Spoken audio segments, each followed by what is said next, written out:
Train को हिलाकर रख दिया है पूरी तरह से। जहां एक तरफ बातचीत को लेकर बुरी तरह से व्याकुल है, तो वहीं जबकि नाटो देशों का साफ कह रहा है कि वो ट्रंप के रूसी फॉर्मूले को कभी भी नहीं मानेंगे और यूक्रेन को जंग हारने नहीं देंगे।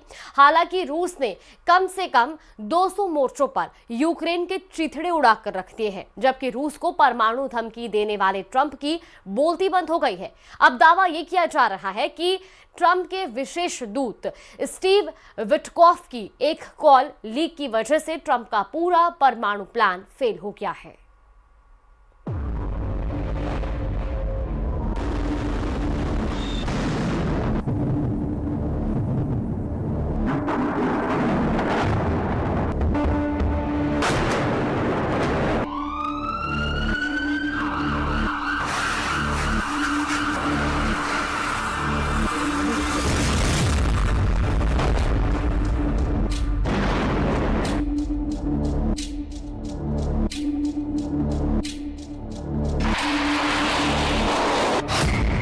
200 मोर्चों पर खूनी जंग, पुतिन ने पलटी बाजी।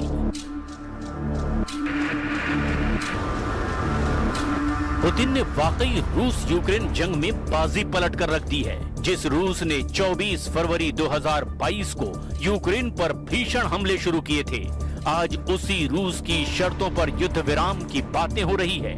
हैरानी की बात तो ये है कि शांति समझौते को लेकर हो रही बातचीत के बीच रूस ने पूर्वी यूक्रेन के 200 मोर्चों पर अब भयंकर हमले शुरू कर दिए हैं।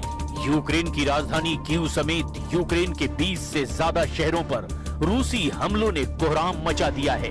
हम आपको दिखाने जा रहे हैं कि कैसे पुतिन ने पहले ट्रंप को अपने युद्ध जाल में फंसाया और फिर यूक्रेन पर तीखे हमले करके 32 देशों वाले नेटो को उसकी औकात दिखा दी है। आज यूक्रेन से लेकर यूरोप तक और यूरोप से लेकर अमेरिका तक सभी पुतिन के जंगी पैतरों के सामने चित हो चुके हैं। हम आपको दिखाने जा रहे हैं कि पूर्वी यूक्रेन के 200 मोर्चों पर कब्जा करके कैसे रूस पूर्वी यूक्रेन के लगभग 55% इलाके पर कब्जा करने वाला है। इस वक्त रूस यूक्रेन के Donetsk, Kherson, Kharkiv, Sumy, Chernihiv, Zaporizhzhia, Luhansk और कुपियांस्क में चुन चुन कर उन इलाकों पर हमले कर रहा है जहां यूक्रेनी सेना सबसे ज्यादा टक्कर देने की कोशिश कर रही है।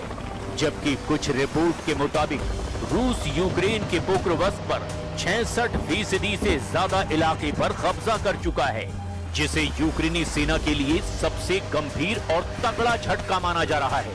हैरानी की बात तो ये है कि हारते यूक्रेन को जिताने के लिए यूरोप और नेटो के 10 से 12 देश अभी भी एड़ी चोटी का जोर लगा रहे हैं, जिसमें नेटो देश Germany, France, Britain, Poland, 3 Baltic देश हर हाल में रूस की जीत को रोकने की कोशिश में जुटे हैं।